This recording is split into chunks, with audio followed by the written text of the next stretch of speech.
Good evening प्यारे बच्चों। Aarav education में आपका फिर से स्वागत है। आज हम लेके आए हैं बीएससी 6 की यूनिट 3 कार्बोहाइड्रेट्स। तो सबसे पहले हम कार्बोहाइड्रेट्स के बारे में पढ़ेंगे भी हमारे कार्बोहाइड्रेट्स होते क्या हैं।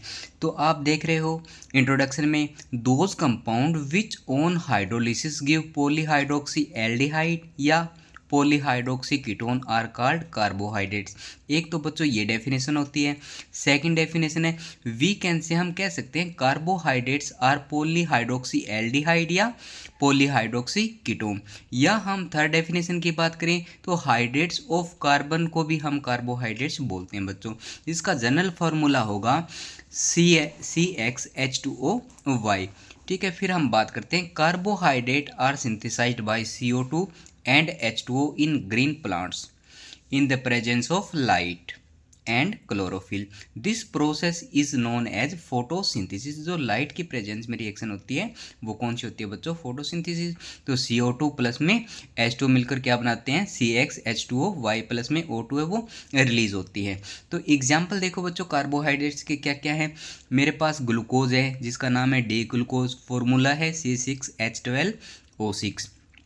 उसके बाद है डी फ्रक्टोज जिसका फॉर्मूला सेम ही रहेगा बच्चों C6H12O6, बस डिफरेंस है ग्लूकोज में एल्डिहाइड ग्रुप होता है और आपका फ्रक्टोज में कीटोन ग्रुप होता है। सुक्रोज है वो दो मॉलिक्यूल से मिलकर बना हुआ, तो बच्चों एक होता है ग्लूकोज और एक होता है अपना फ्रक्टोज। ऐसे ही माल्टोज है वो भी 2 यूनिट होती है इसके अंदर, D glucose plus D glucose. Lactose है वो भी 2 यूनिट से मिलकर बना होता है जिसमें एक यूनिट डी ग्लूकोज कहलाती है और सेकेंड यूनिट आपकी डी लैक्टोज।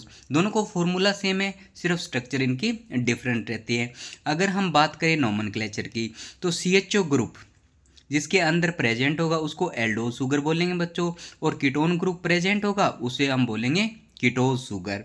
ठीक है, तो आप देखो नेम कैसे लिखेंगे।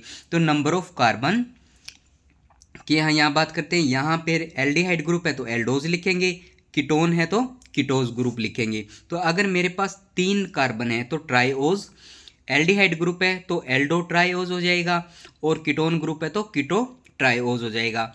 अगर मेरे पास 4 कार्बन है तो टेट्राओज हो जाएगा। ठीक है, एल्डिहाइड ग्रुप है तो एल्डो टेट्राओज हो जाएगा। अगर कीटोन ग्रुप है तो कीटो टेट्राओज हो जाएगा। तो यहाँ पे देखो बच्चों 2-3 चीज़ें आपको याद रखनी है। वो 2-3 चीज़ें क्या हैं? देखो सबसे पहले हमने क्या लिख रखा है? एल्डो। एल्डो का मतलब एल्डिहाइड ग्रुप प्रेजेंट है इसके अंदर। जो सबसे आगे लिख रखा है वो होता है बच्चों प्रीफिक्स। और बीच में देखो टेट्रा का मतलब इसके अंदर 4 कार्बन एटम प्रेजेंट है। ठीक है, ओज इसके अंदर क्या है? ग्लूकोज यूनिट प्रेजेंट है। तो ये जो सबसे लास्ट में होता है बच्चों वो होता है सुफिक्स। बीच में है वो कार्बन की चेन होती है कि भी कितने number of carbon atom present है, और जो सबसे आगे होता है वो होता है बच्चों प्रीफिक्स। तो ये तो था बच्चों इनका नोमेनक्लेचर। ठीक है, आई होप आपको ये समझ में आया होगा। ऐसी छोटी छोटी वीडियो को देखने के लिए चैनल को जरूर सब्सक्राइब करें। ठीक है, थैंक यू सो मच प्यारे बच्चों।